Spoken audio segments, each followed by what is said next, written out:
پہلا شوق جب اداکاری کا ہوا، پہلا ڈرامہ کون سا کیا تھا، پہلا پلے؟ پہلا اور تقریباً آخری ڈرامہ جو تھا وہ 3/3 ہی کیا تھا. ہاں، اس سے پہلے ٹیلی ویژن کی میں نے اپیرنسز کی تھیں. تھوڑے بڑے ہو گئے تو خیال آیا کہ یہی کام کرنا چاہیے، کیونکہ اور کوئی کام نہ آنکھوں سے دیکھا نہ کانوں سے سنا، علم ہی نہیں تھا کچھ. تو شوق تھا کہ تخلیق کی صلاحیت کو منہ مارنا چاہیے، بس یہ شوق تھا. تو بس 3/3 کیا، پھر وہ کچھ چل سا گیا. سرسری بات کریں جو کہ اس ملک میں بے شمار لوگ کرتے ہیں کہ صرف سطحی بات کرتے ہیں، تو بہت ہی آسان ہے سطحی تعریف کرنا بھی اور سطحی تنقید کرنا بھی بہت آسان ہے. بہت زیادہ لوگ اوپر آنے چاہیے، اتنے اوپر نہیں آئے.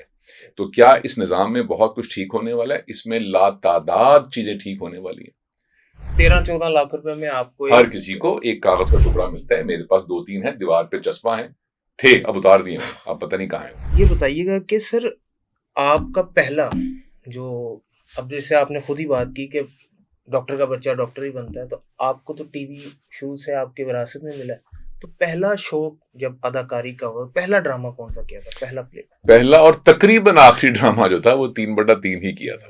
ہاں، اس سے پہلے ٹیلی ویژن کی میں نے اپیرنسز کی تھیں. میں بہت چھوٹا تھا، 1978 میں، تو 3-4 سال کا میں تھا. تو میری والدہ پی ٹی وی میں تھیں، تو پروگرام کیا، بچوں کا پروگرام ہوا کرتا تھا، تو میں اس میں جایا کرتا تھا. تو کبھی کبھی مجھے سٹیج پہ بھی بلایا جاتا تھا. تو وہ پھر ایک دفعہ میں نے کوئی بچہ بن کے ڈرامے میں اداکاری بھی کی تھی. لیکن پھر جب تھوڑے بڑے ہو گئے تو خیال آیا کہ یہی کام کرنا چاہیے، کیونکہ اور کوئی کام نہ آنکھوں سے دیکھا نہ کانوں سے سنا، علم ہی نہیں تھا کچھ. بس یہ تھا کہ ڈاکٹر بھی کوئی ہوتے ہیں، وکیل بھی کوئی ہوتے ہوں گے بھی، ہم سے کیا تعلق ہے. تو شوق تھا کہ تخلیق کی صلاحیت کو منہ مارنا چاہیے، بس یہ شوق تھا. تو بس 3/3 کیا، پھر وہ کچھ چل سا گیا. اسکول میں بھی پلیز کرتے تھے آپ؟ نہیں، میرا تعلق چونکہ پبلک اسکول سے ہے، تو پبلک اسکولوں میں تو پلیز ہوا نہیں کرتے تھے. کوئی تصور نہیں تھا آرٹ کی کسی فارم کا اس اسکول میں. اسکول کی بات چل پڑی ہے اور آپ نے میری بیساکھیاں بھی پھینک دی ہیں ابھی چند منٹ پہلے. تو شروع کرتے ہیں. سر آپ پاکستان کے تعلیمی نظام سے مطمئن؟ میں بہت مطمئن ہوں. اللہ اکبر. بالکل سر. دیکھیں، تعلیمی نظام جو ہے، ایک تو پہلے تو یہ طے کر لیں کہ یہ لفظ جو ہے تعلیمی نظام، اس سے آپ کی کیا مراد ہے، میری کیا مراد ہے. تو ہم ممکن ہے کہ آپ کدو کو کہتی ہوں، میں ٹماٹروں کو کہتا ہوں، تو اس لیے ہم بحث ہی کرتے رہیں گے. تعلیم سے کیا مراد ہے بھائی، پہلے تو یہ طے ہو، پھر نظام سے کیا مراد ہے یہ طے ہو، تو تبھی طے ہوگا نا.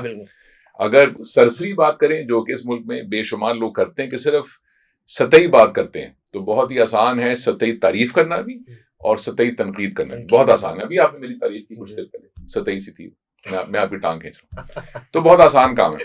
لیکن جب ذرا سا گہرائی میں جانا شروع کریں تو بس پھر چیزیں نظر آتی ہیں کہ وہ کیا ہیں. اچھا، میں دونوں صورتوں میں تعلیمی نظام کے حق میں اور اس کے خلاف بے شمار دلائل دے سکتا ہوں. دونوں درست ہوں گے. مثلا پاکستان نے بہت بڑے بڑے سائنسدان اور آرٹسٹ اور مصور اور سیاستدان اور بے شمار لوگ پیدا کیے.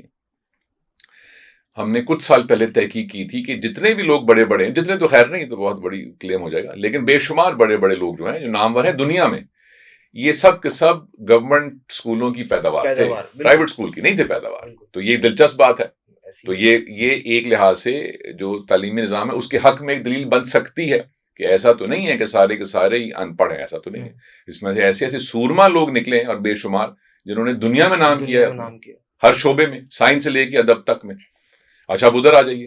ادھر کیا ہے؟ ادھر یہ ہے کہ بہت سے نہیں بھی نکلے. تو جو تناسب ہے لوگوں کے نکلنے کا وہ بہت ہی کم ہے. جس کا مطلب یہ کہ لوگ تو بہت زیادہ ہیں، اس میں سے بہت زیادہ لوگ اوپر آنے چاہیے، اتنے اوپر نہیں آئے. تو کیا اس نظام میں بہت کچھ ٹھیک ہونے والا ہے؟ اس میں لاتعداد چیزیں ٹھیک ہونے والی ہیں.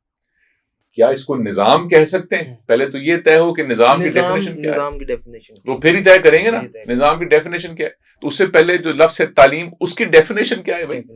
تو اگر اس کی ڈیفینیشن صرف ڈگری ہے تو پھر تو بہترین نظام ہے پاکستان کا، پرائیویٹ بھی ہے پر بہترین. 13-14 لاکھ روپے میں آپ کو ہر کسی کو ایک کاغذ کا ٹکڑا ملتا ہے. میرے پاس 2-3 ہیں، دیوار پہ چسپاں ہیں، تھے اب اتار دیے ہیں، اب پتہ نہیں کہاں ہیں. تو وہ ایک، تو اگر تو یہ ہے اس سے مراد، تو پھر تو بہترین نظام ہے. ہر بچہ جو ہے وہ F A, B A, M A, I C S, B C S جو بھی ہے، اس کے بعد کاغذ وہ لے لیتا ہے. تو کاغذ کا یہ وعدہ کیا تھا نا یونیورسٹی نے یا کالج نے، اور کیا وعدہ کیا تھا؟ آپ نے جب فارم فل کرائے تھے تو فیس دی تھی، انہوں نے کہا تھا اتنے عرصے کے بعد ایک کاغذ ملے گا آپ کو، تو وہ دیا انہوں نے. تو مسئلہ کیا ہے پھر اس میں؟ مسئلہ یہ ہے کہ کاغذ تو مل جاتا ہے لیکن یہاں سے بالکل خالی انٹلیکچولی. یہ جس نے فارم فل کیا ہے کیا اس نے یہ کہا ہے کہ مجھے یہ بھرنا ہے؟ اس نے تو یہ نہیں کہا. تو جس نے فارم لیا ہے اور فیس لی ہے اس نے کیا یہ وعدہ کیا کہ میں تمہیں یہاں بھی دوں گا؟ تو جب میں ایک دکان میں گیا ہوں جہاں برگر ملتے ہیں, وہ برگر ہی بیچ رہا ہے, اور میں اس دکان میں گیا ہوں اور میں نے اسے پیسے دیے, تو مجھے وہ اسٹیک تو نہیں دے دے گا نا. کسی نے طے نہیں کی تھی اسٹیک, تو یہ تو کسی نے طے نہیں کیا. کریٹیکل تھنکنگ کس نے طے کی ہے کہ بھی یہ ملنی چاہیے؟ کسی نے نہیں کہا.